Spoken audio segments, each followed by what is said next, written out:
Halo semuanya, perkenalkan nama saya Farisa Faiza Sumantri.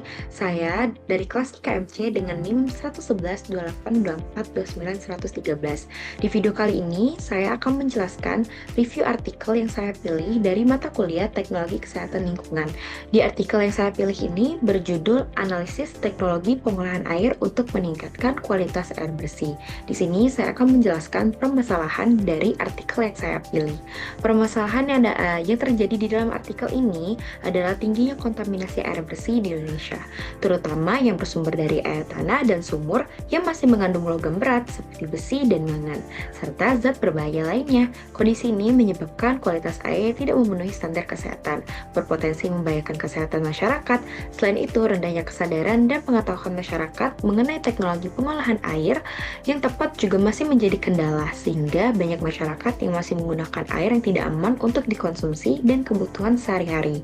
Selanjutnya, saya akan menjelaskan teknologi yang digunakan untuk menyelesaikan permasalahan yang ada di dalam artikel tersebut. Teknologi yang digunakan di dalam artikel tersebut meliputi metode fisika, kimia, dan juga biologis. Teknologi tersebut meliputi yang pertama ada filtrasi, menggunakan bahan filter seperti karbon aktif, zelotif, pasir, dan kerang untuk menghilangkan kontaminan seperti zat organik, logam berat, dan partikel tersuspensi. Selanjutnya, ada oksidasi. Teknologi ini menggunakan ozon, lampu ultraviolet, atau hidrogel pelindung untuk mengoksidasi zat besi yang bersifat larutan dan menyebabkan warna kuning kecoklatan, mengubahnya menjadi endapan ferhidroksida yang dapat diendapkan dan disaring. Selanjutnya ada koagulasi dan flokulasi, menggunakan bahan kimia koagulan dan proses pengendapan untuk pengumpulan partikel dan kontaminan kecil menjadi vlog besar yang memudahkan pengendapan dari air. Selanjutnya ada absorpsi, yaitu memanfaatkan media absorben seperti karbon aktif dan zeoloid untuk menyerap zat berbahaya, termasuk logam berat dan bahan organik sehingga menjadi air lebih bersih.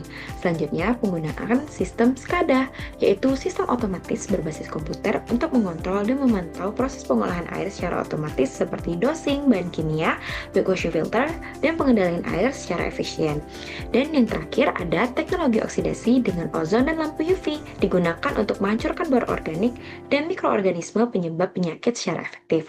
Teknologi yang sudah saya sebutkan tadi disesuaikan dengan kondisi sumber air dan tingkat kontaminasi, serta memperhatikan aspek ekonomi, kemudahan perawatan agar dapat dioperasikan oleh masyarakat secara mandiri dan berkelanjutan.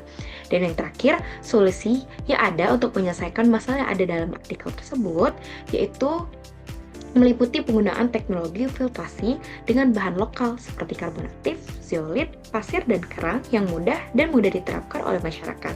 Selain itu, diterapkan metode oksidasi dan flokulasi menggunakan ozon dan sinar ultraviolet serta ferhidroksida untuk mengendapkan zat berbahaya agar mudah disaring.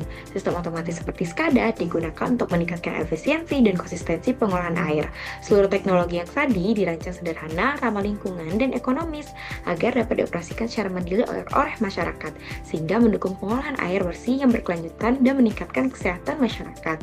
Sekian penjelasan saya mengenai review artikel yang sudah saya pilih. Terima kasih sudah menonton, semoga ilmu ini dapat bermanfaat dan dapat diterapkan oleh kalian semua. Terima kasih.